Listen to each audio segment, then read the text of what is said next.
우리에게 좋은 일이 일어납니다. 오늘 함께 묵상할 말씀은 로마서 1장 26절로 32절 말씀입니다.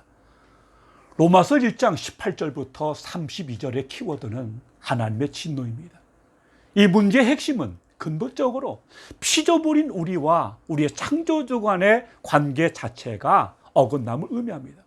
여기서 하나님의 진노란 무엇을 의미합니까? 진노란 하나님의 거룩함에 모순되는 것에 대한 하나님의 거룩한 혐오입니다. 이런 특성을 지닌 하나님의 진노의 실제는 18절 말씀을 통해서 알 수 있습니다. 18절은 하나님의 진노가 불의로 진리를 막는 사람들의 모든 경건치 않은 것과 불의에 대하여 하늘로부터 나타난다고 말하고 있습니다. 오늘 말씀은 죄의 본질이 경건하지 않음이라는 사실을 매우 분명하게 말합니다. 불경건은 무엇보다 인간이 하나님을 대하는 태도를 가리키는 말인데, 오늘 바울은 사람이 하나님의 진리를 막았다고 말합니다. 막다는 말은 억누르다 또는 억압한다는 뜻입니다. 오늘 본문에서 이 말은 억제한다 또는 저지한다는 의미로 쓰였습니다. 저지한다는 단어는 사람들이 명백하게 나타난 진리에 대해서 불의한 행실로 반응하는 모습을 묘사하는 표현입니다. 불의로라는 말은 진리에 대해서 저항하기 위해서 사용하는 수단을 일컫는 말입니다. 그들이 어떤 진리를 거부하고 있습니까? 그것은 19절부터 20절에 나타난 하나님의 진리입니다. 19절을 보겠습니다.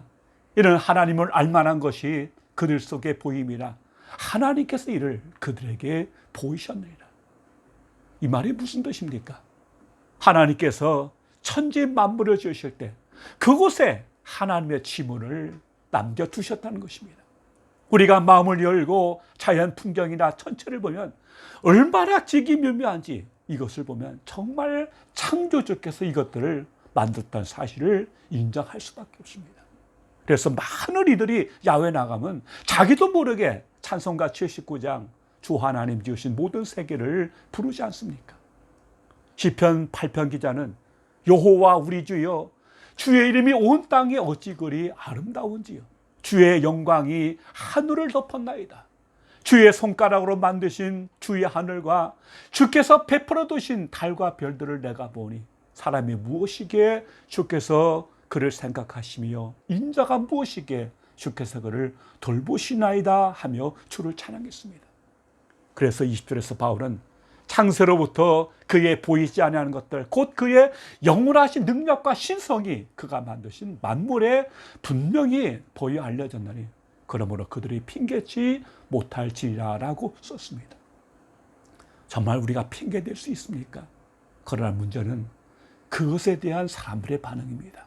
21절에 뭐라고 기록했습니까? 하나님을 알되 하나님을 영원하게도 아니하며 감사하지도 아니하고 오히려 그 생각에 허망하여지고 미련한 마음이 어두워졌다고 기록합니다. 이것이 인간의 현주소입니다. 그것을 알면서도 다시 말해서 자연 만물에 깃든 하나님의 손길을 분명히 알면서도 그 하나님께 찬양과 경배를 드리지 않은 것입니다.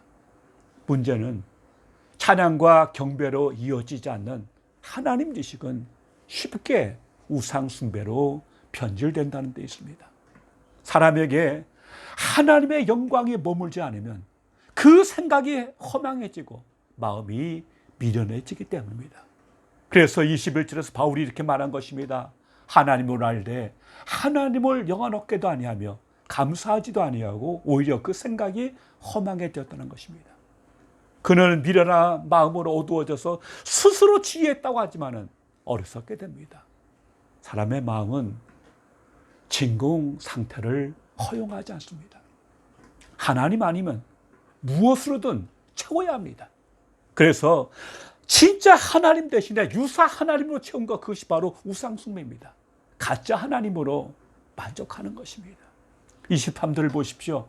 썩어지지 아니하는 하나님의 영광을 썩어질 사람과 새와 짐승과 기어다니는 동물 모양의 우상으로 바꾸느니라. 가나안 땅은 물론 전 세계적으로다가 채집되고 있는 우상을 보면 참 조잡스러운 모양을 하고 있습니다.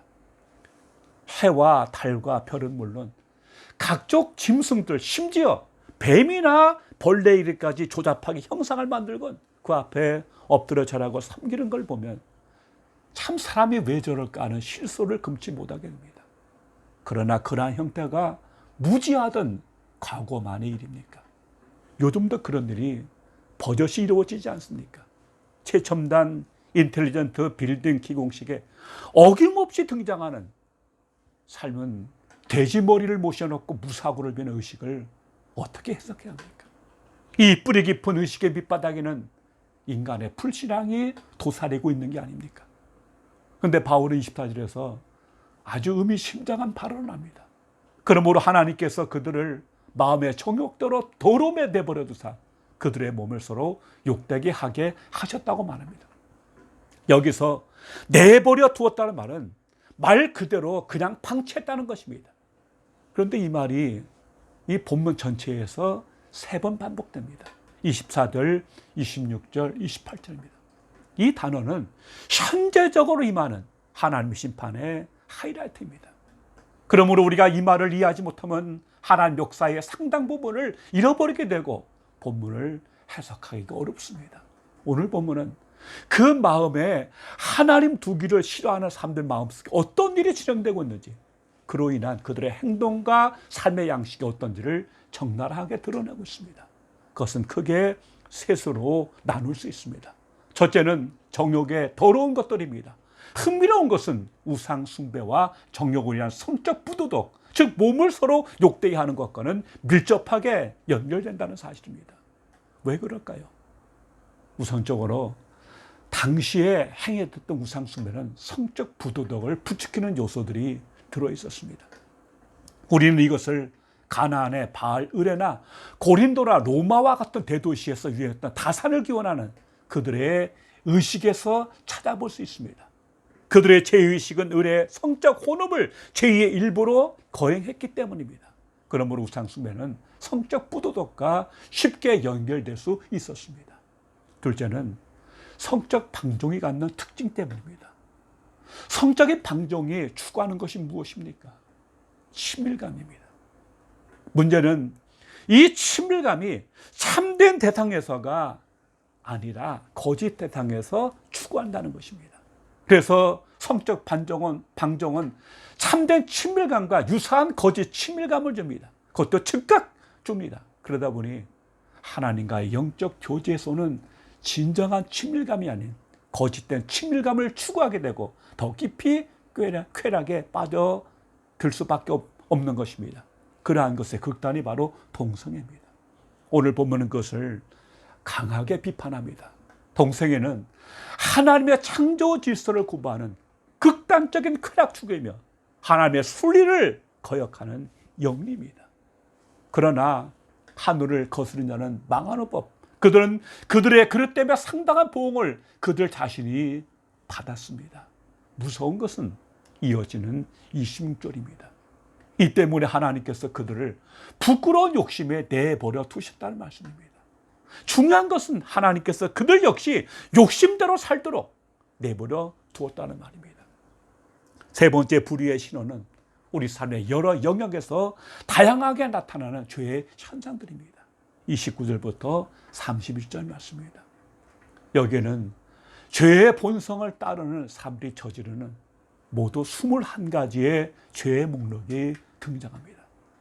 이 목록에 등장하는 여러 가지 죄악은 우리 삶의 다양한 영역에서 나타나는 죄의 증상과 하나님의 진노를 드러내는 쌓이는 동시에 현재적으로 경험하는 죄의 결과, 즉 심판이기도 합니다. 여기에 목록에 나오는 죄악들은 대략 세 분류로 나눌 수 있습니다. 먼저는 인간 내면과 관련된 죄악들로 불의, 추악, 탐욕, 악의 등이 있습니다. 둘째로 인간관계에 대한 죄악들로 시기, 살인, 분쟁, 악독, 수근수근대는 것, 비방, 우매, 약속을 저버리는 것, 무정한 것, 부모를 거역하는 것들입니다. 셋째로 하나님과의 관계에서 나타나는 죄악들입니다. 곧 하나님을 미워함, 능욕함, 교만, 자랑, 악을 도모하는 것입니다. 이 모든 것에 밑바닥에 있는 죄의 뿌리가 무엇입니까? 그것은 그 마음에 하나님 두기를 싫어하는 상실한 마음입니다. 그런데 놀라운 것은 28절 말씀입니다. 또한 그들이 마음에 하나님 두기를 싫어하며 하나님께서 그들을 그 상실한 마음대로 내버려 두사 합당하지 못한 일을 하게 하셨습니다. 28절은 두 가지 사실을 밝혀줍니다. 첫째는 이 모든 일이 그 마음에 하나님 두기를 싫어하는 데서부터 비롯되었다는 것이며, 둘째는 하나님께서 그들 역시 제멋대로 하도록 내버려 두었다는 말씀입니다. 죄의 뿌리는 그 마음에 하나님 두기를 싫어하는 상실한 마음입니다. 상실한 마음이란 하나님을 고려하지 않는 부적격한 마음입니다. 부적격하기에 하나님을 상실한 마음을 그대로 내버려 두십니다. 이는 심판입니다. 우리는 오늘 본문에서 한 가지 사실을 배우게 됩니다. 우리의 지식이 하나님을 향한 경배와 찬양으로 나아가야 한다는 것입니다. 그렇지 않으면 우리는 그 대상을 속히 우상으로 바꿔버리고 마는 것입니다. 우상이란 자기 욕망의 투사입니다. 그것을 무엇으로 합리화해도 그것은 자신의 욕망과 욕심을 하나님보다 높이고 우선시하는 것입니다. 결국은 내가 하나님이 된 것입니다. 더 무서운 것은 그들이 이 같은 일을 행하는 자를 사형에 해당된다고 하나님께서 정하심을 알고도 자기들만 행할 뿐 아니라 또한 그런 일을 행하는 자들을 옳다고 하는 것입니다. 성경은 바로 그것이 죄며 하나님의 진노가 오늘도 하나님께서 무엇을 원하시는 건지를 알면서도 고집부리며 회개하지 않은 마음에 임한다고 경고합니다. 결론은 간단합니다. 지금이라도 돌이켜 성령을 따라 살 것인가? 아니면 끝까지 육체의 욕심을 따라 살 것인가? 내 욕망이냐? 하나님의 영광이냐? 당신의 선택은 무엇입니까? 기도하겠습니다. 아버지 하나님, 감사합니다. 천지 만물에 깃든 하나님의 짐은 하나님의 그 손길을 우리가 보고 주를 경배하며 찬양하며 하나님을 높여 예배하는 자리에 가는 우리 모두가 되게 하여 주시옵소서.